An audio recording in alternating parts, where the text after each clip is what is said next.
My wife and her friends left me in the rain 87 miles from home. She said I needed a lesson. I didn't argue. I just watched them drive away. A black truck pulled up moments later. My bodyguard stepped out calm and ready. I smiled as I climbed in. Her cruelty had ended. This was her last mistake. You know what they say about karma being a well? Let me introduce you to my wife, Mira. She makes karma look like a Sunday school teacher having a bad day. There I was, standing under some beat-up highway sign that looked like it had seen better decades, watching storm clouds roll and like they had a personal vendetta against me specifically. 87 miles from home. 87. That's not a quick Uber ride or a hey, can you pick me up situation? That's a you're screwed, buddy.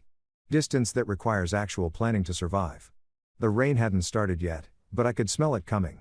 That metallic electric smell that makes your skin crawl and your brain start calculating how long you've got before you're completely soaked.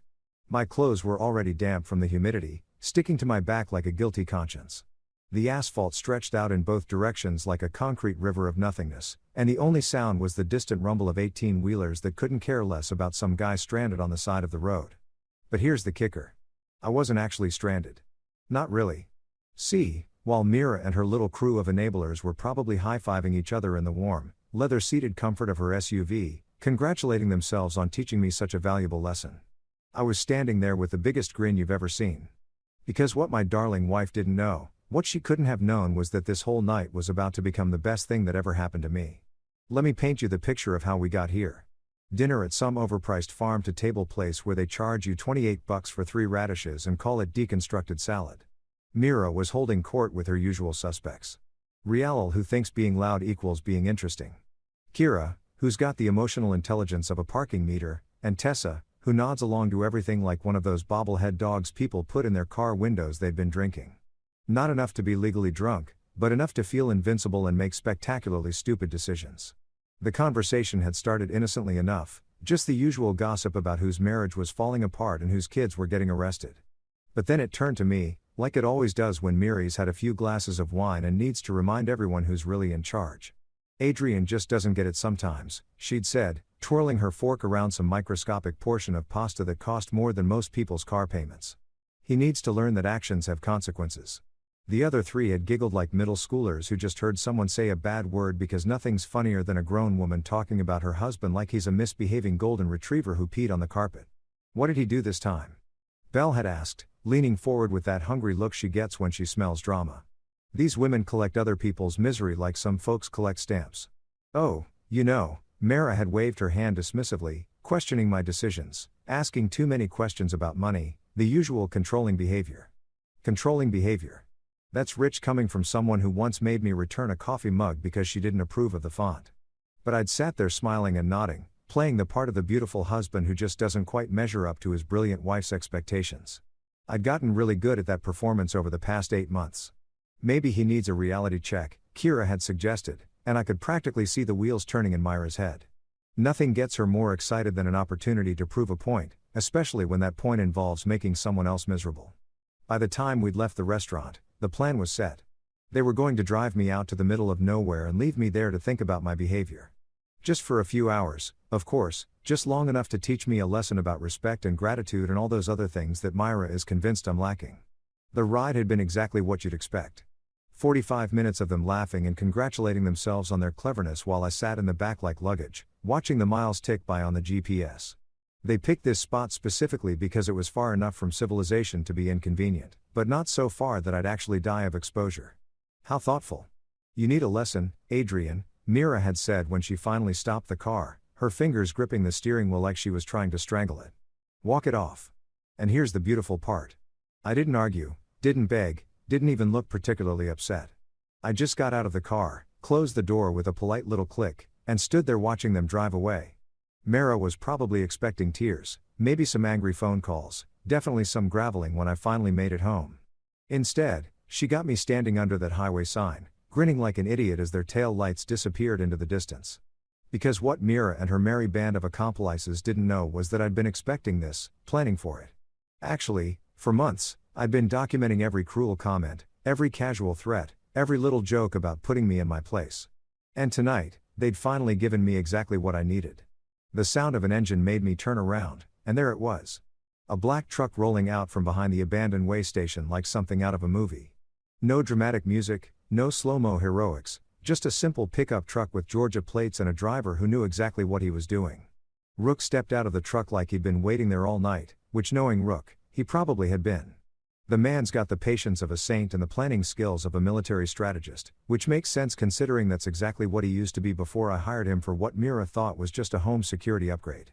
"Evening, Mr. Costas," he said in that calm, professional voice that never changes whether he's discussing weather patterns or coordinating extraction protocols. "Right on schedule." "Hey, Rook," I said, and I couldn't keep the satisfaction out of my voice. "Perfect timing, as usual." He handed me a dry jacket because, of course, he'd thought to bring one. And a thermos that probably contained the best coffee I'd tasted all week. The man thinks of everything. "You sure about this?" he asked, which was his way of giving me one last chance to back out, to play the victim instead of the chess master. "But I've been sure about this for months." "Oh, I'm sure," I said, climbing into the passenger's seat and feeling the warmth wash over me. "Her cruelty ends tonight." As we drove away from that highway sign, I pulled out my phone and checked the recording app. Crystal clear audio of the entire evening, from dinner conversation to roadside abandonment. Every word, every laugh, every casual cruelty documented and timestamped. Mira thought she was teaching me a lesson about knowing my place. What she'd actually done was hand me the final piece of evidence I needed to show the world exactly who she really was. And tomorrow, when the lawyers got involved and the real consequences started rolling in, she was going to learn that some lessons cut both ways. The storm finally broke as we hit the interstate, rain hammering against the windshield like applause. I leaned back in my seat, sipped Brooks' excellent coffee, and smiled. Because after 8 months of playing the long game, tonight was the night everything changed. Sometimes the best revenge isn't getting mad, it's getting even. Let me tell you something about discovering your wife is a lying, cheating, financial predator. It's not like the movies where you dramatically confront them and storm out in a blaze of righteous fury. Real life is messier, quieter, and requires a hell of a lot more patience than Hollywood would have you believe. My awakening didn't come with a soundtrack or slow-motion revelation shots. It came on a Tuesday morning while I was trying to help Mara with what she claimed was a computer glitch. Picture this. I'm sitting at her laptop, probably looking like the helpful husband of the year, trying to figure out why her spreadsheet keeps crashing. Myra's in the shower singing some pop song off-key like she always does when she thinks she's conquered the world. I'm clicking through files, being the good little tech support guy when I stumble across something that makes my blood turn to ice water. 2 ledgers. Same charity gala, same dates, completely different numbers. The first one, the one she'd shown me when I'd asked about the unusually large administrative costs, had everything looking neat and tidy, reasonable expenses, appropriate allocations, the kind of financial responsibility that would make a CPA weep with joy. The second one, buried 3 folders deep in a directory labeled Backup Old, told a very different story. Numbers that didn't add up, receipts that didn't exist, and enough red flags to outfit a communist parade. That I sat there staring at the screen, listening to Myra's off-key warbling about being stronger than yesterday. And something clicked in my brain, not anger, that would come later. Not even surprise, really. Just this cold crystalline clarity that whispered, well, what do we have here? See, I'd been noticing things for months. Little inconsistencies that individually meant nothing, but together painted a picture I'd been too trusting or too stupid to see. The sudden consulting fees that appeared on our joint account statements. Business trips that seemed to involve a lot more resort time than actual business. Myra's new habit of taking phone calls in the garage or stepping outside whenever certain names came up in conversation. But like a good little husband, I'd made excuses. She works hard. She deserves some luxury. Business networking requires relationship building. Everyone needs privacy sometimes. I'd been so busy being understanding that I'd completely missed the fact that my wife was running a con game with our money as the stakes. That Tuesday morning, sitting in front of 2 sets of books that told 2 completely different stories, I made a decision that would change everything. I wasn't going to confront her. I wasn't going to demand explanations or stage a dramatic intervention. I was going to do something much more dangerous. I was going to document everything. That my first call was to Valentina Cruz, a forensic accountant who specializes in what the legal world politely calls financial irregularities and what the rest of us call stealing. I'd found her through a lawyer friend who'd mentioned her work on some high-profile divorce cases. Valentina has this way of talking about embezzlement like she's discussing the weather. Calm, professional, and absolutely ruthless when it comes to following the money trail. "Mr. Costas," she'd said when I explained my situation, "I need you to understand something right up front. If we find what I think we're going to find, this isn't going to be a simple divorce proceeding. This is going to be a criminal matter. Good, I told her, and I meant it. The second call was to a security company that specialized in what they called residential protection services. That's where I met Rook. 6 feet of calm competence wrapped in the kind of professionalism that comes from years of keeping people alive in places where that's not a given. When I told Mira I was upgrading our home security system, she'd been delighted. Finally taking some initiative, she'd said, patting my cheek like I was a golden retriever who'd finally learned to sit if she only knew that this security upgrade included comprehensive surveillance of her home office, complete digital forensics capabilities, and a bodyguard who could disappear into the background so effectively that most people forgot he was there. Rook had installed cameras so small and sophisticated that they looked like decorative elements, microphones that could pick up conversations 3 rooms away and monitoring software that could track every keystroke on every device in the house. The third call was to Rhea Park, a divorce attorney who'd earned her reputation by being exactly as ruthless as her clients needed her to be. Rhea doesn't do amicable separations or collaborative divorces. She does scorched earth litigation for people who've discovered that their spouse isn't who they thought they married. Don't confront, she told me during our first meeting. Don't accuse. Don't change your behavior patterns. Just document everything and let me know when you've got enough evidence to bury her. And so began the most exhausting 8 months of my life. Not physically exhausting, emotionally exhausting. Do you know how hard it is to smile and nod when your wife brags to her friends about how she's training you to be more compliant? To sit through dinner parties where she casually mentions how she's teaching you respect while her friends giggle like it's the funniest thing they've ever heard. I learned to be an actor in my own life. When Mira would make one of her cutting comments about my contribution to the household, I'd smile and change the subject instead of defending myself. When she'd talk about her latest business opportunity that required a significant cash investment, I'd ask interested questions while mentally noting every detail for Valentina's files. When she'd come home from her mentoring sessions with Trent Lawson smelling like expensive cologne that definitely wasn't mine, I'd kiss her cheek and ask how her meeting went. The hardest part wasn't the emotional abuse. I'd gotten used to that years ago. The hardest part was watching the numbers. Valentina had taught me to recognize the patterns. And once you know what to look for, financial fraud is as obvious as a neon sign in the dark. $5,000 here for a consulting fee that never produced any deliverables.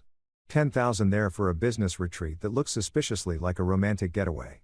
$15,000 for equipment purchases that somehow never materialized in our home or office. But the real breakthrough came when Mira started getting sloppy.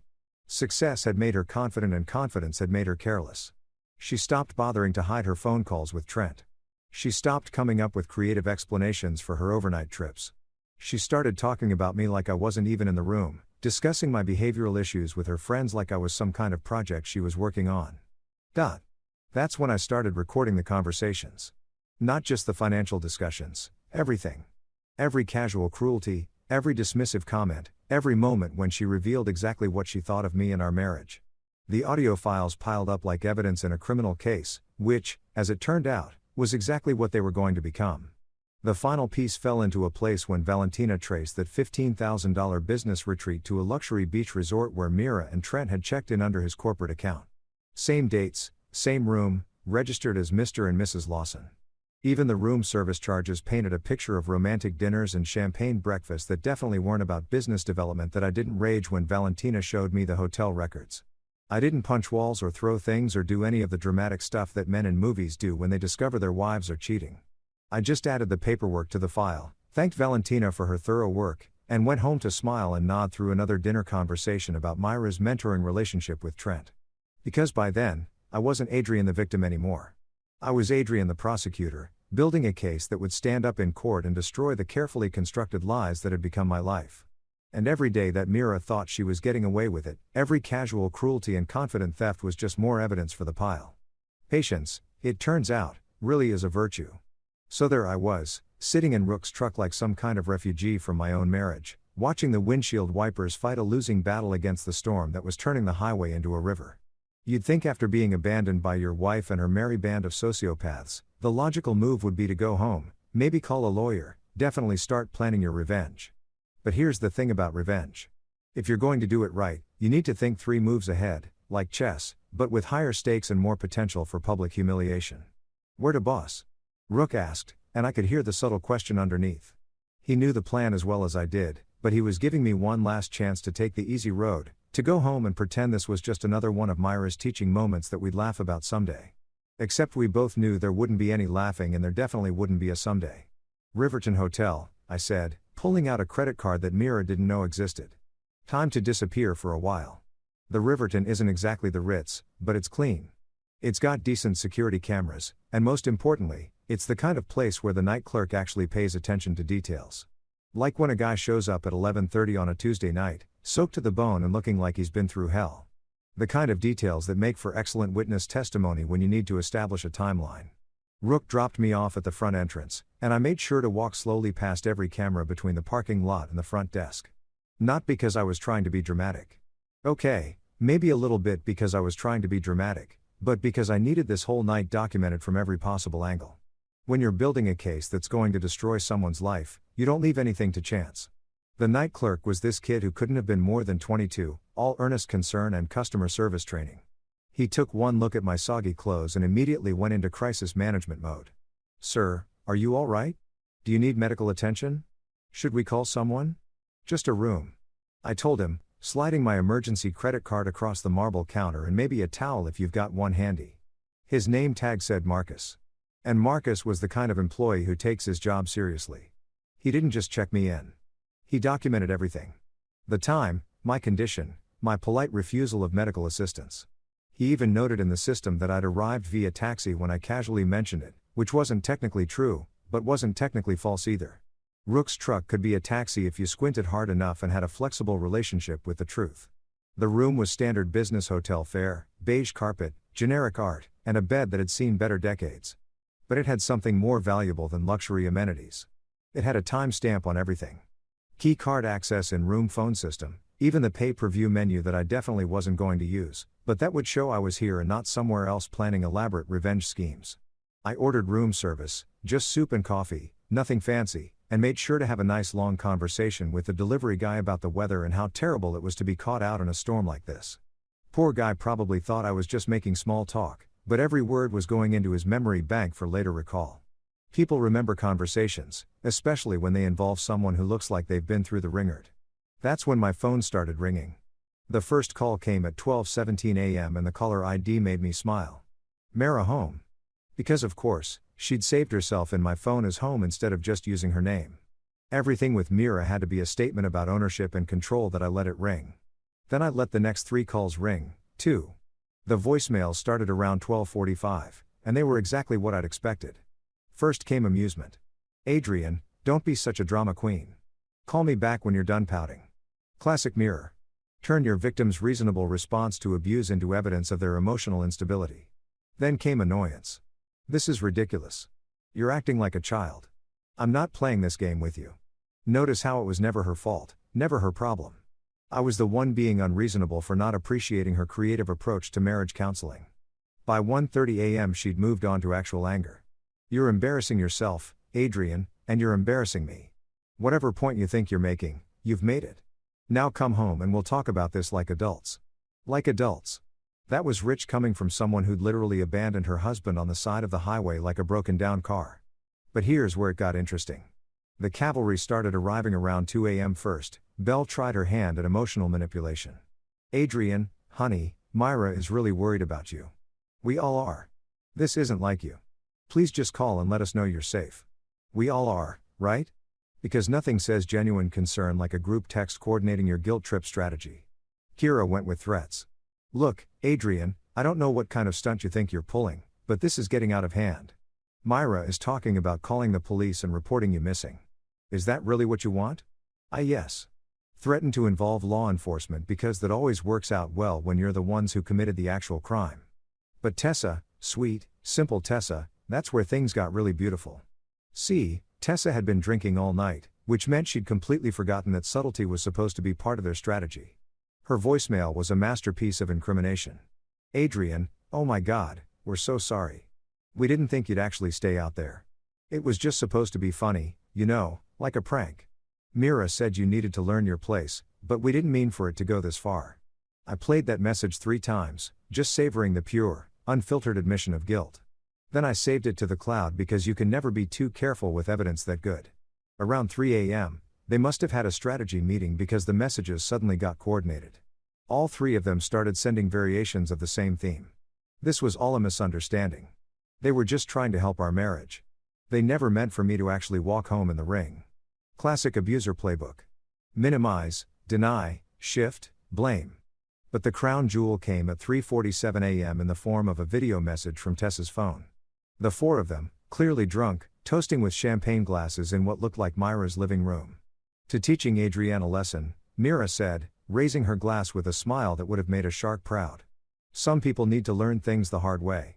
I watched that video 5 times, taking careful notes of the timestamp, the location, the participants, and the exact wording of their little celebration. Then I forwarded it to my secure email account, uploaded it to 3 different cloud storage services, and sent a copy to Rook with instructions to add it to the legal file. By 4 a.m. my phone had finally stopped ringing, and I was sitting in that generic hotel room with a stack of evidence that would make any prosecutor weep with joy. Recordings of the abandonment, voicemails admitting guilt, video evidence of them celebrating my suffering, and a complete digital trail of their coordination efforts that I set my phone on the nightstand, pulled the covers up to my chin, and smiled at the ceiling. Tomorrow was going to be a very interesting day. But tonight, for the first time in 8 months, I slept like a baby. Sometimes the best traps are the ones people walk into all by themselves. You know that feeling when you're about to drop a bombshell so nuclear that it's going to leave a crater where someone's life used to be? That's exactly how I felt walking into the courthouse at 8:30 a.m. 3 hours of sleep and a thermos of hotel coffee powering me through what was about to become the most satisfying morning of my adult life. The rain had stopped, but the clouds were still hanging around like they wanted front row seats to the show. Rhea Park was waiting for me on the courthouse steps, looking like she'd been born in a power suit and raised on legal briefs. The woman doesn't just practice law, she weaponizes it. When I called her at 6 a.m. to set everything in motion, she'd sounded like Christmas had come early. Emergency filing went through 20 minutes ago, she said, handing me a coffee that was definitely better than what I'd been drinking. Judge Harper Lynn drew the case. She's got a reputation for not tolerating games, which works in our favor. We're in courtroom 3C at 1 p.m. What are we hitting them with? I asked, even though I already knew. We'd gone over this strategy so many times I could recite it in my sleep. Emergency injunction for spousal abandonment, coercive control, and financial misappropriation. Oh, and I added intentional infliction of emotional distress just for fun. Her smile was the kind that should come with a warning label. Your wife's going to need a very good lawyer. And even then, she's screwed. The beauty of emergency filings is that they move fast. Too fast for the other side to mount a proper defense, especially when they're probably still nursing hangovers from their victory celebration. By 9 a.m., Mira had been served with papers that turned her world upside down. By 10 a.m., she was probably screaming at some expensive lawyer who was trying to explain that you can't unabandon your spouse on a highway. That I spent the morning at Rhea's office going through our evidence one more time. Audio recordings, video clips, financial documents, hotel receipts, witness statements. We had enough ammunition to fight a small war. But the real weapon was something much simpler. The truth. When you're dealing with pathological liars, the truth is like kryptonite. It doesn't matter how good their lawyer is, you can't argue with reality. Courtroom 3C was everything you'd expect from a small-town courthouse with paneling that had seen better decades. Fluorescent lights that made everyone look slightly green and the kind of uncomfortable seating that reminded you that justice wasn't supposed to be comfortable. Judge Harper Lynn looked exactly like someone who'd spent 30 years listening to people's excuses and had run out of patience somewhere around year 5 that Mira arrived 15 minutes late, which was already a bad look. She'd managed to pull together her courtroom outfit, conservative dress, minimal makeup, the whole respectable businesswoman wrongly accused aesthetic, but she couldn't quite hide the fury in her eyes, or the way her hands shook slightly when she thought no one was looking. Her lawyer, some glossy downtown type who probably charged more per hour than most people make in a week, was already looking like he regretted taking this case. Your Honor, Rhea began, and her voice carried that perfect blend of professional courtesy and barely contained outrage. My client was abandoned by his wife and her associates 87 miles from home during a severe weather event. This wasn't a marital dispute. This was criminal endangerment disguised as domestic discipline. She hit play on the audio recording and suddenly the courtroom was filled with Myra's voice saying the words that were about to destroy her life. You need a lesson, Adrienne. Walk it off. Then came the sound of car doors slamming and engines starting and me standing alone in the rain while 4 women drove away laughing. The silence in that courtroom was so complete you could have heard a pin drop in the parking lot. Judge Lynn's expression didn't change, but something shifted in her eyes. Something cold and final. Myra's lawyer jumped up like his pants were on fire. Your Honor, this was clearly a misunderstanding between spouses. My client never intended. Counselor, Judge Lynn interrupted, and her tone could have frozen hell. I suggest you listen to the rest of the evidence before you finish that sentence. Ria was just getting started. She pulled out the financial documents that Valentina had organized into a timeline so clear that even a first-year law student could follow the money trail. Offshore accounts that Mira thought I didn't know about.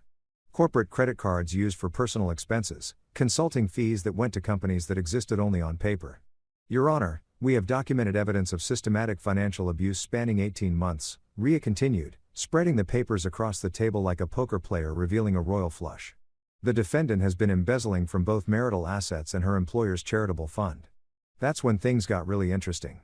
Myra's lawyer started whispering frantically in her ear, probably trying to explain that this had just escalated from a domestic dispute to a federal crime. Myra's face went from angry to pale to something approaching panic. But we weren't done. Oh, we were nowhere near done.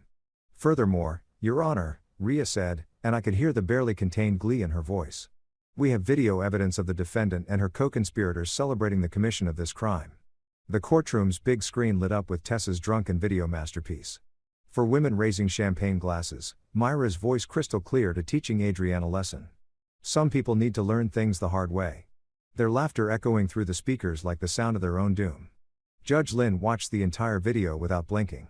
When it finished, she turned to Myra's lawyer with the kind of look that could melt steel. Counselor, does your client have anything to say about this celebration of what she now claims was a misunderstanding? Myra's lawyer looked like he wanted to crawl under the table and disappear. Your Honor, my client was emotional and perhaps spoke unwisely, but your client, Judge Lynn said, cutting him off with surgical precision, documented herself committing what appears to be multiple felonies. In my courtroom, we call that evidence. The questions that followed were simple and sharp, designed to give Mira enough rope to hang herself. Did she abandon her husband on a highway? Yes, but it was just supposed to teach him a lesson. Did she take money from joint accounts without his knowledge? Yes, but she had every right to manage their finances. Did she celebrate leaving him stranded in the rain? Well, yes, but they were just blowing off steam. Each answer was another nail in her coffin. Each excuse made the judge's expression a little colder. By the time Ria finished presenting our case, Mira looked like someone who just realized she'd brought a knife to a nuclear war. When Judge Lynn finally spoke, her words fell like hammer blows. I am immediately freezing all marital assets pending a full forensic investigation. I am granting the petitioner exclusive use of the marital home. I am issuing a no-contact order preventing the respondent from harassing, threatening, or approaching the petitioner, and I am referring this matter to the District Attorney's Office for criminal prosecution. The gavel came down like thunder, and just like that, Myra's carefully constructed world collapsed into rubble. She sat there staring at the table, probably trying to figure out how a simple lesson had turned into complete and total destruction that I didn't celebrate. I didn't gloat. I just gathered my papers, thanked Ria for her excellent work, and walked out of that courtroom feeling like I could breathe for the first time in years. Sometimes justice isn't about getting even. Sometimes it's just about getting free. You know what's funny about living in a small town? News travels faster than a speeding bullet, and gossip moves at the speed of light. By the time I walked out of that courthouse, half the county probably knew that Mira Kostanos had just gotten legally demolished in front of Judge Harper Lynn. By evening, it was everywhere. Local news, social media, even the grocery store checkout line where Mrs. Henderson from down the street was telling anyone who'd listen about that poor man who got left on the highway. The headline on Channel 7's website was pure gold. Local entrepreneur left 87 miles from home by wife and friends. Court orders emergency asset freeze. They'd managed to get a photo of me walking out of the courthouse looking appropriately shell-shocked, which was perfect for the narrative. Nothing sells a story like a good victim photo. And I have to admit, 3 hours of sleep and a morning of legal warfare had given me exactly the right look. And my phone started buzzing around 6 p.m. and it didn't stop for the next 4 hours. Neighbors who'd never spoken to me before suddenly wanted to check on my well-being. Old college friends crawled out of the woodwork to express their shock and support. Even my dentist called to see if I was okay, which was either touching or a brilliant marketing move.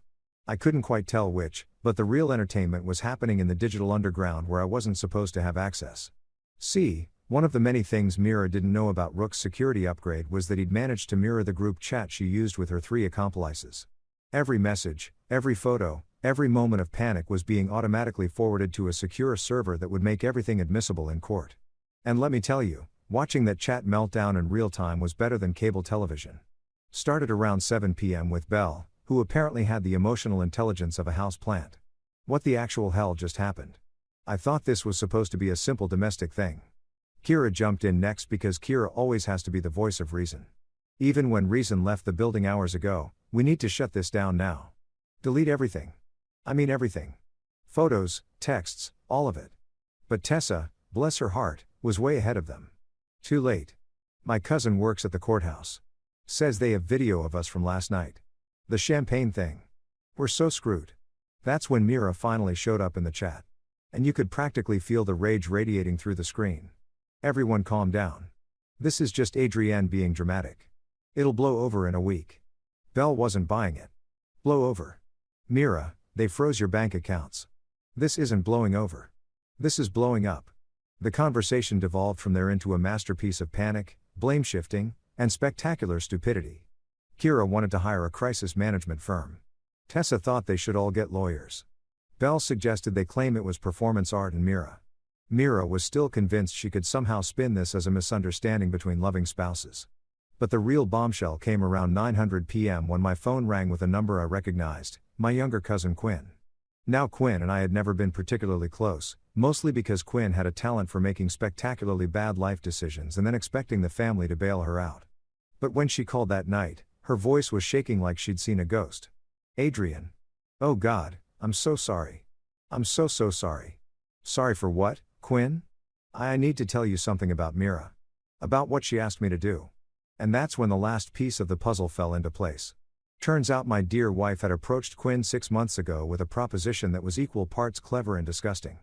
Quinn had racked up about 12 grand in credit card debt, online shopping, expensive dinners, the usual millennial financial disaster story. Mira offered to make it all disappear in exchange for one simple favor. Keep tabs on me. She wanted to know everything. Quinn sobbed into the phone. Your schedule, your friends, who you talked to, what websites you visited. She said you were having some kind of midlife crisis and she needed to know if you were cheating or planning to leave her. And you said, yes, I needed the money, Adrienne. I was about to lose my apartment. She made it sound like she was just being a concerned wife. The beautiful irony was that Quinn had been feeding Mira information about my completely boring, completely faithful routine for months while Mira was off embezzling money and having affairs with her business mentor. It was like hiring a private investigator to follow a monk while you're out robbing banks. Quinn, I said, and I could hear her holding her breath. I need you to write down everything. Every conversation, every payment, every instruction she gave you. Can you do that? You're not going to press charges against me, are you? That depends on how helpful you are over the next few days. While I was dealing with family betrayal, Valentina was busy following the money trail that just kept getting deeper and more twisted. She called around 10 p.m. with an update that made my head spin. Adrienne, you need to sit down for this one. I found the Cayman Islands account. The what now? Karen Limited registered in the Cayman Islands 18 months ago.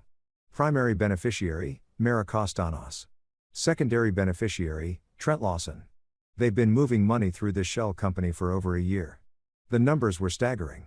What I thought was maybe 50 or 60,000 in missing funds turned out to be closer to 300,000. Money from Myra's Women in Tech Empowerment Fund have been flowing directly into Trent's cryptocurrency wallet. Corporate retreat expenses that were actually luxury vacations. Equipment purchases that existed only on paper. How much of this is criminal? I asked. All of it, Valentina said cheerfully. Wire fraud, tax evasion, embezzlement, probably racketeering if we can prove ongoing conspiracy. The FBI is going to love this case. By midnight, Ria had compiled everything into a package that looked like a federal prosecutor's wet dream. Financial crimes, documented abuse, conspiracy to commit fraud, and enough recorded confessions to fill a small library. She'd already reached out to contacts in the district attorney's office, and the word was that they were very interested in taking a closer look at Myra's business dealings. The group chat finally went quiet around 1 a.m., probably because someone with half a brain cell had finally convinced them to stop creating evidence of their own guilt. But the damage was done. Every panicked message, every admission of wrongdoing, every attempt to coordinate their stories was safely stored on servers they didn't even know existed. That I sat in my hotel room because Judge Lynn's order meant I could kick Mira out of our house. But I wasn't quite ready for that level of confrontation yet. And reviewed the day's haul. Audio recordings, video confessions, financial documents, witness statements, and now a digital trail of conspiracy that led directly to a federal crime. 8 months of quiet work had turned into an avalanche of evidence that was going to bury Mira and her friends so deep they'd need archaeological equipment to dig them out. Sometimes the best revenge is just giving people enough rope to hang themselves. And boy, have they ever made good use of that rope. Walking into my own house with a court order in one hand and Rook beside me felt like some kind of strange homecoming. Except instead of feeling relief or comfort, I felt like an investigator entering a crime scene, which as it turned out was exactly what I was doing. The place looked the same as when I'd left for dinner the night before, but everything felt different. The air itself seemed contaminated with lies and betrayal, like the walls had absorbed 18 months of deception and were now quietly confessing their secrets. Mira was long gone. Of course, Judge Lynn's order had been crystal clear. She had until 6 p.m. to collect essential personal items and get out. No furniture, no electronics, no access to the home office where she'd been running her little criminal enterprise. Rook had been watching the place since noon, making sure she didn't try to destroy evidence or accidentally walk off with anything that might incriminate her. She came and went around 3:00 p.m. He reported as we stood in the foyer that suddenly felt too big and too empty. 2 suitcases and a makeup bag. Spent about 20 minutes in the office, but the cameras caught everything. Want to see? Of course, I wanted to see. Watching Mira panic in real time had become my new favorite hobby. Right behind documenting her crimes and ahead of planning her complete social destruction. The security footage was beautiful in its simplicity. There was my soon-to-be ex-wife, frantically searching through filing cabinets and desk drawers like a burglar looking for the good silver. She tried to access her laptop, the one where I'd first discovered the duplicate ledgers, but Rook's security protocols had locked her out the moment the court order was filed. The look of pure rage on her face when she realized she couldn't get into her own computer was worth framing. She tried the safe, too, Rook added. And there was definitely amusement in his voice. Spent 10 minutes trying different combinations before she remembered that you changed the code last month. Yes, the safe. Myra's little fortress of secrets that she thought was impregnable. What she didn't know was that Rook had been watching her enter that code for weeks. And the new security system included some very sophisticated recording equipment positioned at exactly the right angle to catch keypad entries. The safe was hidden behind a reproduction Monet in Myra's office because of course it was hidden behind art because Mira always had to make everything into a production. Inside was exactly what we'd expected to find, plus a few surprises that made me question whether I'd ever really known my wife at all. First came the paperwork, authorization forms with my name printed in block letters, but not actually signed by me. A prenup addendum that I'd never seen before, let alone agreed to. That would have given me complete control over my business assets in case of divorce.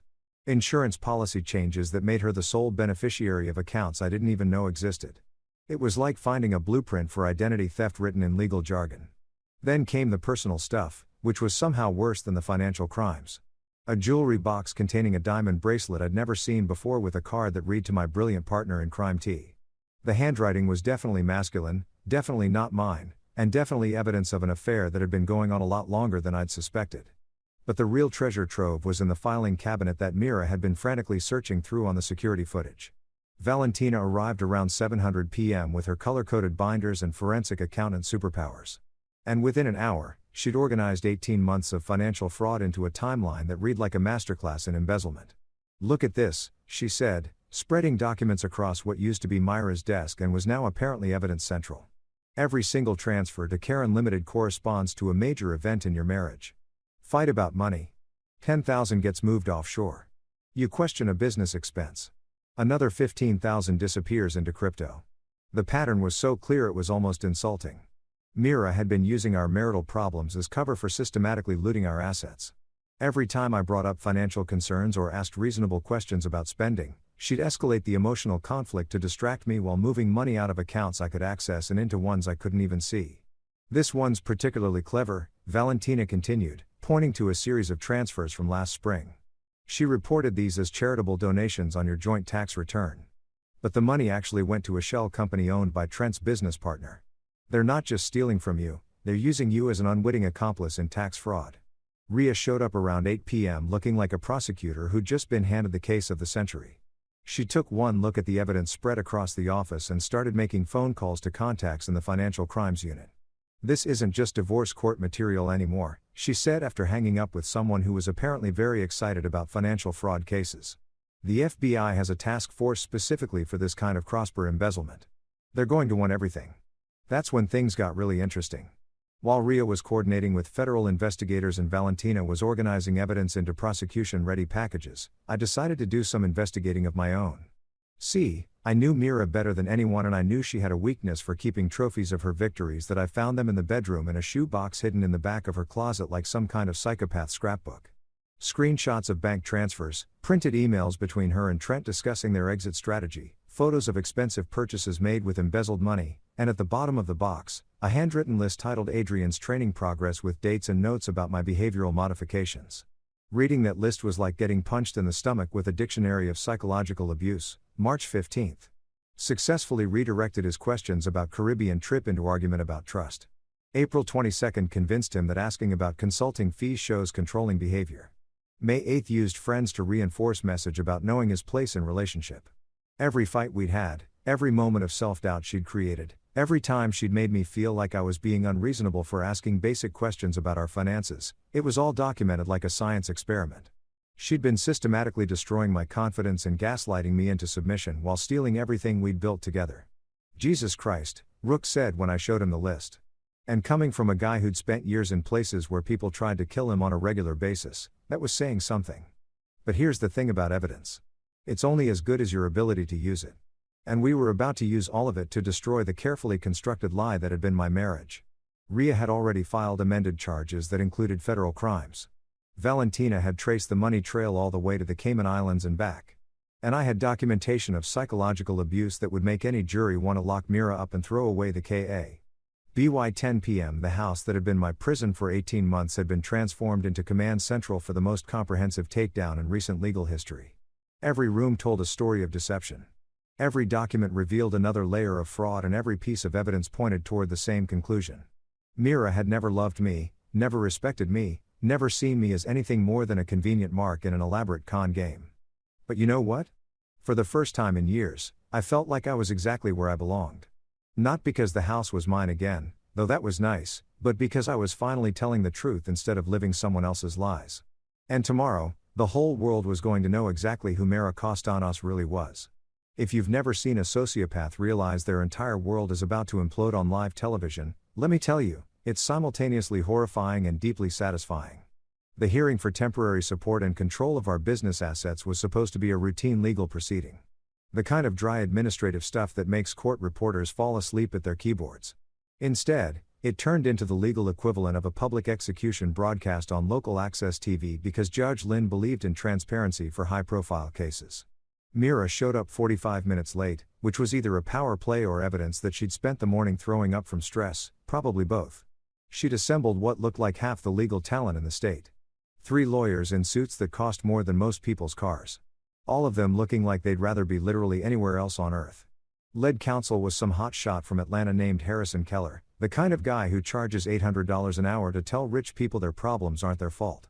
That I, on the other hand, had Ria Park, a banker's box full of evidence, and the quiet confidence that comes from holding all the cards in a rigged game. We'd spent the morning organizing our presentation like a murder trial, complete with visual aids and a timeline that even a drunk jury could follow. Every document had been authenticated, every recording had been verified, and every witness statement had been notarized by someone who wasn't currently under federal investigation. The courtroom was packed. Word had gotten out about the highway abandonment. And apparently, half the county wanted to see how this particular train wreck would unfold. I spotted at least 3 people with notepads who were definitely reporters, plus a sketch artist who kept looking between me and Mira like she was trying to capture the exact moment when someone's life falls apart. Judge Lynn opened the proceedings with the kind of calm professionalism that made it clear she'd already read every document in our filing and was not impressed with what she'd found. We're here to determine temporary asset allocation and business control, pending the resolution of both civil and criminal proceedings. Mr. Keller, your client has some significant explaining to do. Keller tried to go on the offensive right out of the gate, painting me as an unstable husband who was weaponizing the legal system to punish his wife for what amounted to a marital spat. Your Honor, my client made an error in judgment during an emotional moment. Leaving Mr. Castaños at that location was inappropriate, yes, but it hardly justifies the nuclear response we've seen from opposing counsel. Nuclear response. Ria stood up with the kind of smile that should come with a radiation warning. Your Honor, I'd like to present Exhibit A. She hit play on the courtroom sound system and suddenly everyone was listening to Myra's voice saying those beautiful, incriminating words, "You need a lesson, Adrian. Walk it off." Followed by the sound of car doors slamming and engines starting and me standing alone in the rain while 4 grown women drove away laughing. The silence that followed was so complete you could have performed surgery in it. Judge Lynn's expression didn't change, but something shifted in the atmosphere of the room like the moment before lightning strikes. "Mr. Keller," she said quietly, "that didn't sound like an error in judgment. That sounded like premeditated abandonment." Keller looked like he wanted to object, "But what do you say to audio evidence of your client committing the exact crime she's accused of?" Instead, he tried to minimize a momentary lapse in. "We're just getting started," Rhea interrupted. And I swear I could see Myra's soul leave her body. "Your Honor, I'd like the court to review our financial exhibits." That's when Valentina's months of forensic work turned into courtroom theater. Screen after screen of bank transfers, shell company registrations, offshore accounts, and wire trails that painted a picture so clear even a kindergartner could follow the money. Every stolen dollar had been traced. Every fake expense had been documented. Every lie had been turned into evidence. "Your Honor," Rhea continued, and her voice carried the kind of prosecutorial authority that makes guilty people confess. "The defendant has systematically embezzled approximately $300,000 from marital assets and an additional $400,000 from her employer's charitable fund over the past 18 months. That number hit the courtroom like a physical force. $700,000. Not grocery money or shopping sprees. Serious federal crime money. The kind of money that gets you featured on true crime podcasts." Keller was scrambling now, trying to interrupt with objections that Judge Lynn shot down faster than he could formulate them. But the real fireworks started when Judge Lynn asked the question that destroyed everything. "Ms. Castaños, can you explain why you withdrew $220,000 the week of your alleged business retreat?" Myra's voice when she finally spoke sounded like someone had filled her throat with broken glass. "Vendor payments, Your Honor. Legitimate business expenses. And these vendors were located at the Atlantis Resort in the Bahamas." That's when Rhea produced the hotel ledger that Valentina had somehow managed to get from the resort's billing department. Same dates as the business retreat. Same credit card as the vendor payments. Mr. and Mrs. Trent Lawson in the presidential suite running up champagne bills that cost more than most people's monthly rent. The courtroom was so quiet you could hear individual heartbeats. Myra's lawyers were having a whispered conference that looked like a suicide intervention. And Mira herself was staring at the table like she was trying to will herself into another dimension. But we weren't done. Oh, we were nowhere near done. "Your Honor," Rhea said, and I could hear the barely contained excitement in her voice. "I'd like to call a surprise witness." That's when the courtroom doors opened and Marisol Vega walked in looking like someone who'd been carrying the weight of the world and had finally decided to put it down. Marisol had been Trent's executive assistant for 3 years, which meant she'd had front row seats to the entire criminal enterprise. More importantly, she'd been recording conversations and copying documents for weeks, waiting for the right moment to come forward. "I can't carry this anymore," she said. When Judge Lynn asked why she was there, her voice was shaking, but her words were crystal clear. They've been planning this for months. The embezzlement, the affair, even framing Mr. Castaños for tax fraud using forged documents. The evidence she presented was devastating. Recorded conversations where Mira and Trent discussed which accounts to hit next. Email chains about offshore banking procedures. And most damning of all, text messages where they laughed about how easy it was to manipulate me into signing documents I didn't understand. Mira went completely silent after that. Not the strategic silence of someone following legal advice, the absolute silence of someone whose entire reality had just collapsed. Her lawyers looked like they were mentally calculating how fast they could withdraw from the case. Judge Lynn didn't need to deliver it. "I am immediately expanding the asset freeze to include all entities associated with the defendant and Mr. Lawson. I am granting the petitioner full control of all business operations. And I am referring this entire matter to federal prosecutors for criminal investigation." The gavel came down like the hammer of God. And just like that, Myra's carefully constructed empire became a federal crime scene. As I walked out of that courtroom, I could hear the reporters already calling their editors with the story of the century. Local businesswoman caught running elaborate fraud scheme, abandoned husband on highway to cover tracks. Sometimes justice isn't about getting even. Sometimes it's about watching the truth finally see daylight. You know what's beautiful about federal prosecutors? They don't mess around with half measures or plea bargains that let rich people buy their way out of consequences. When the U.S. Attorney's Office for the Northern District of Georgia got their hands on our evidence package, they moved like sharks who'd smelled blood in the water. By the time Mira and her accomplices figured out they were drowning, the feds had already circled back for seconds. The grand jury convened on a Tuesday morning in February, and by Thursday afternoon, they'd returned indictments that read like a greatest hits album of white-collar crime. Wire fraud, conspiracy to commit fraud, money laundering, tax evasion, and my personal favorite, using electronic communications to facilitate the commission of felonies. That last one covered everything from the group chat coordination to Tessa's drunken victory video, turning their own stupidity into federal evidence. Mira and Trent got hit with the full menu of charges, each one carrying enough prison time to ensure they'd be eligible for Social Security by the time they got out. But the real cherry on top was watching the legal system treat Belle, Kira, and Tessa exactly like what they were, accessories to a crime who'd helped document their own guilt. The three of them got charged with criminal conspiracy and obstruction of justice. After the FBI, I discovered they'd spent the night of the courthouse hearing frantically deleting text messages and social media posts. What they didn't know, because apparently none of them understood how the internet actually works, was that everything had already been backed up to cloud servers that required federal warrants to access. Their panic deletion spree just became more evidence of consciousness of guilt. The arraignments were a masterclass in watching privilege meet reality. Mira showed up in designer clothes and an attitude that suggested she still thought this was all some kind of misunderstanding that expensive lawyers could fix. Trent looked like someone who'd been living on nothing but anxiety and coffee for weeks. And the three accomplices, they looked like they'd finally figured out that actions have consequences, even when you're white, educated, and used to getting away with everything. But the real entertainment came during the plea negotiations, which I got to watch from the gallery like it was live theater. Trent folded faster than a lawn chair in a hurricane, taking a plea deal that included full cooperation with prosecutors in exchange for a reduced sentence, 5 years in federal prison, followed by 3 years of supervised release, and complete financial restitution. His cooperation included turning over passwords to encrypted accounts, recordings of conversations with Mira about money laundering, and a detailed timeline of their criminal partnership that read like a how-to guide for embezzlement. Mira, on the other hand, fought like someone who genuinely believed she could lawyer her way out of recorded confessions and bank records. Her legal team burned through 3 different defense strategies before settling on the classic blame the victim approach that works so well in domestic violence cases. According to her lawyers, I was a controlling husband who'd driven her to desperate measures. And the embezzlement was really just a woman trying to establish financial independence from an abusive marriage. The problem with that defense, we had 18 months of audio recordings that proved exactly the opposite. Every conversation where Mira threatened me, every casual cruelty, every moment where she treated me like a misbehaving pet, it was all admissible evidence that painted a very different picture of our marriage. The criminal trial started in September, almost a year after that night on the highway. Federal court is a different animal from state proceedings. More formal, more serious, and staffed with people who've seen every scam in the book and aren't impressed by much of anything. The jury was a mix of working-class folks who understood exactly what it meant to have someone steal your money, and they were not sympathetic to tales of privileged women who needed to embezzle hundreds of thousands of dollars to feel empowered. Demarisol's testimony was devastating.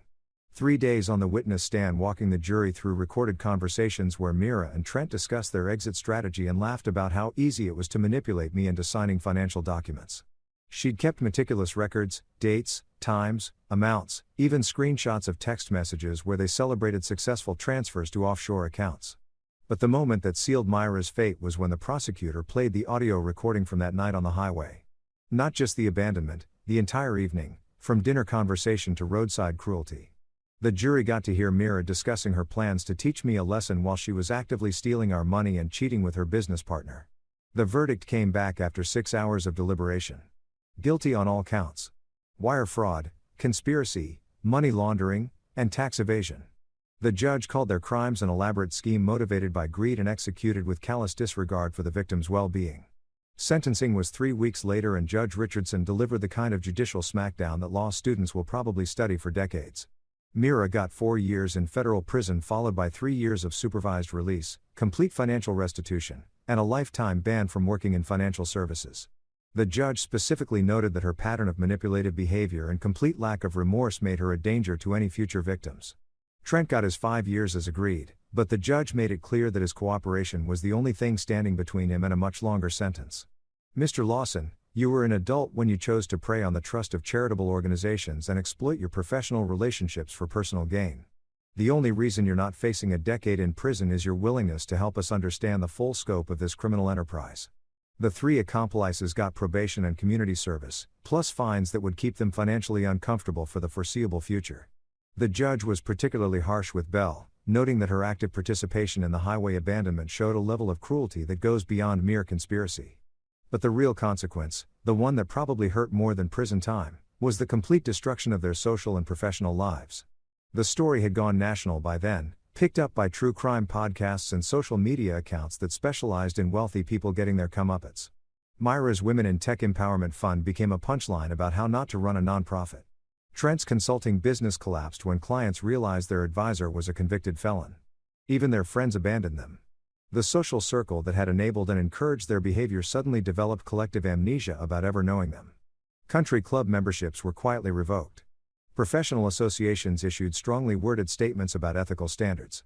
The same people who'd laughed at their casual cruelty were now pretending they'd never met them. That I watched it all from a distance, feeling something that wasn't quite satisfaction, but wasn't sympathy either. More like the quiet relief that comes from finally putting down a weight you'd been carrying for so long you'd forgotten what it felt like to stand up straight. Justice isn't always about revenge. Sometimes it's just about making sure the truth finally gets told and letting the consequences fall where they may. And sometimes the consequences are exactly what people deserve. You know what nobody tells you about winning a massive legal victory? The morning after the sentencing, you wake up in an empty house with nothing but silence and the weird realization that revenge, no matter how satisfying, doesn't actually fill the hole that abuse carved out of your life. Don't get me wrong, watching Mira get dragged off in federal custody was deeply therapeutic. But when the courtroom drama ended and the reporters went home, I was left with something I hadn't had in years. Complete freedom to decide who I wanted to be. The first thing I did was sleep for about 16 hours straight. Not because I was tired, though God knows I was, but because for the first time in years, I could sleep without wondering what fresh hell would be waiting for me when I woke up. No more monitoring bank accounts for mysterious transfers. No more recording conversations to protect myself. No more walking on eggshells in my own house. Just blessed, boring, ordinary sleep in a bed that finally felt like mine. The second thing I did was call Quinn. My cousin had been a wreck since testifying against Mira, convinced that the family would ostracize her for her part in the surveillance scheme. What she didn't understand was that her willingness to come forward to admit her mistakes and help expose the truth had actually saved her from serious criminal charges. The prosecutors had been preparing to indict her as an accessory until she cooperated fully and testified without immunity. I keep thinking about what could have happened if I hadn't called you, she said when I picked her up for lunch at a diner that served coffee strong enough to wake the dead. What if I just kept taking her money and pretending everything was normal? But you didn't, I reminded her. When it mattered, you did the right thing. That counts for something. She'd been sober for 6 months by then, working a program and attending meetings that had taught her the difference between guilt and shame. Guilt was useful. It motivated people to make amends. Shame was just self-destructive noise that kept you stuck in the same patterns. Quinn was learning to work with guilt and ignore shame, which made her the perfect person for what I had in mind. The idea had been percolating since the trial ended. Sitting in that courtroom listening to testimony about financial abuse and psychological manipulation, I'd realized something that should have been obvious. I wasn't the only person who'd been through this kind of hell. The tactics Mira had used, the gaslighting, the financial control, the systematic destruction of self-confidence, weren't unique to our marriage. They were standard operating procedure for abusers who preferred psychological warfare to physical violence. That's how the Northline Initiative was born. Named after the highway where I'd been abandoned, because sometimes the worst moments in your life become the foundation for the best things you'll ever build. Rhea helped me navigate the nonprofit incorporation process, which turned out to be almost as complicated as a federal fraud case, but significantly less likely to result in prison time. The mission statement took weeks to perfect.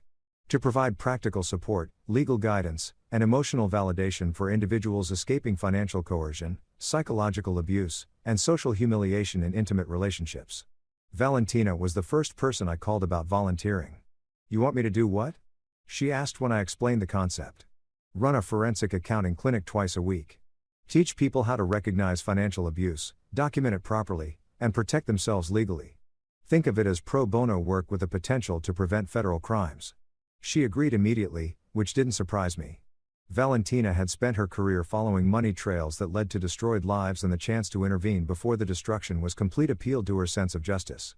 Rook took some convincing, mainly because he wasn't sure his skill set translated to nonprofit work. "I'm good at keeping people alive in combat zones," he said. "I'm not sure that helps with domestic situations." "Are you kidding?" I laughed.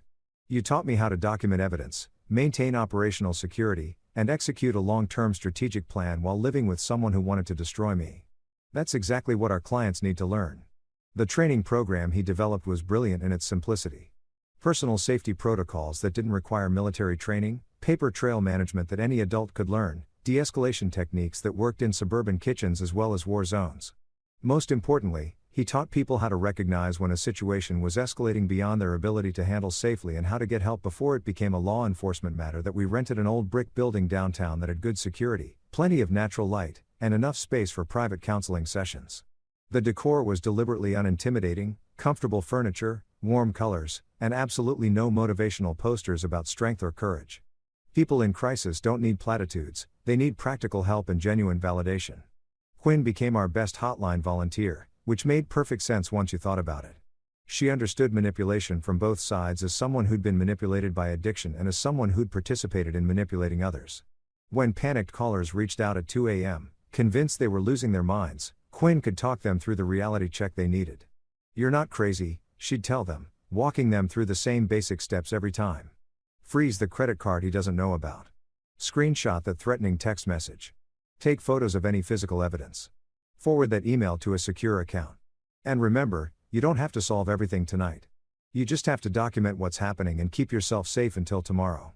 The call started slowly, maybe 3 or 4 a week, but word spread through social media and support groups faster than we'd expected. Within 6 months, we were handling 20+ calls a week from people who'd found our website or gotten our number from someone who'd gotten our number from someone else. Teachers who discovered their spouses were stealing from school fundraisers.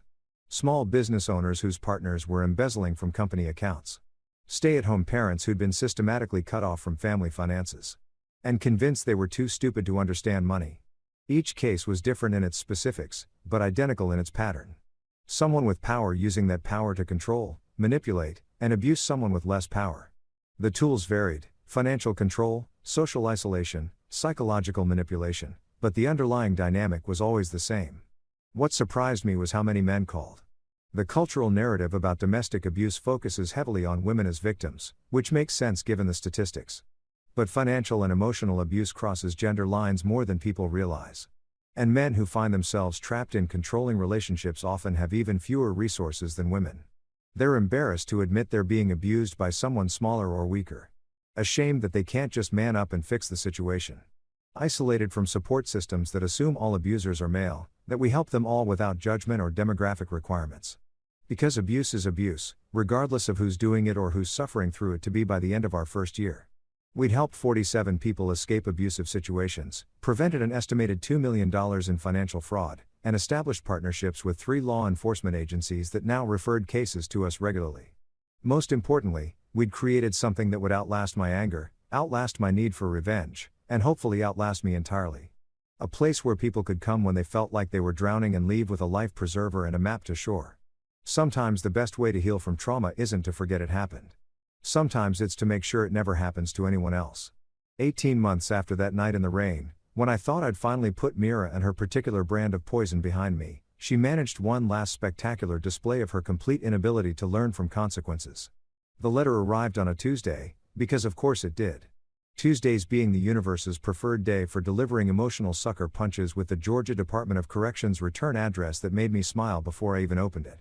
The handwriting was still perfect, still the same careful script she'd used to forge my signatures on financial documents. Some things never change, even in federal prison. The content was pure mirror, a masterclass in projection, blame shifting, and the kind of delusional thinking that probably made her very popular with the prison psychologists. Adrian, it began because she'd never been one for traditional letter writing courtesy. I hope you've had time to reflect on your role in what happened to our marriage. I know you always struggled with taking responsibility for your actions, but I hope this experience has taught you something about the consequences of vindictive behavior. I had to pause there to appreciate the sheer audacity. The woman who'd abandoned me on a highway, stolen $700,000, and celebrated both crimes on video was lecturing me about vindictive behavior. It was like getting a fire safety lesson from an arsonist. She went on for 3 pages. 3 full pages of prison commissary paper filled with complaints about how unfair her sentence was, how I'd manipulated the legal system, and how she hoped someday I'd understand that everything she'd done was really my fault for being such a difficult husband. The level of self-delusion required to write that letter from a federal penitentiary was almost impressive in its consistency, but the closing line was what made it worth framing. I hope you learned your lesson. I read that sentence 5 times. Each repetition more hilarious than the last. My lesson.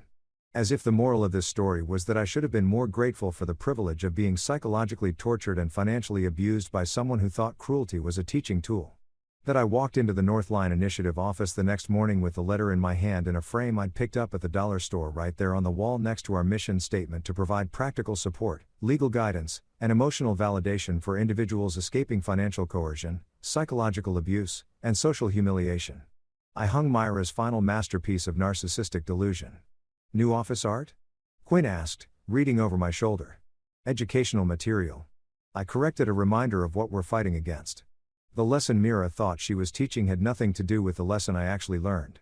She thought leaving me 87 miles from home would break me down, make me more compliant, prove that she held all the power in our relationship. What she actually taught me was that cruelty, when documented properly, becomes evidence. That abusers always overplay their hand eventually. That having a plan and the patience to execute it beats having temporary power and the arrogance to abuse it. That my real lesson wasn't obedience. It was clarity. For years, I'd made excuses for her behavior. Convinced myself that her cruelty came from stress or insecurity or some fundamental flaw in my character that justified her treatment. That night on the highway, standing in the rain while she drove away laughing, I finally understood that some people are just broken in ways that can't be fixed, forgiven, or explained away. The afternoon was clear and warm when I decided to take a drive past that old mile marker where everything had changed. The roadside grass had grown back, covering the spot where I'd stood with my phone, recording the sound of my marriage ending. The abandoned way station looked smaller than I remembered, less ominous now that it was just an empty building instead of a symbol of my powerlessness that I pulled over and got out. Standing in almost the exact spot where Rook had found me that night.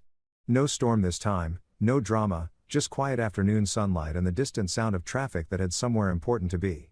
I thought about the man who'd stood here 18 months ago, confused, hurt, still believing that love meant accepting whatever treatment someone decided you deserved.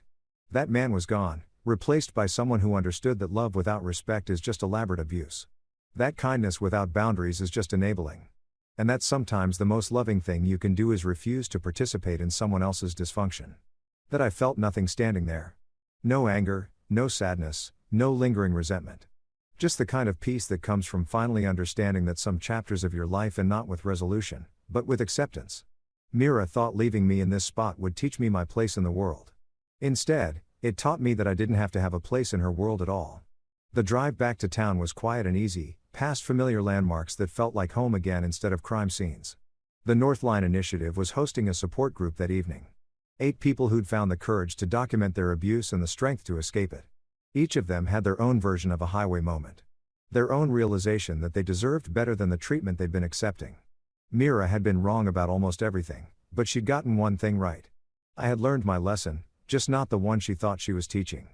That my lesson was simple. The man she tried to drown in that storm had learned to be the shelter. And that, it turned out, was the only lesson that mattered.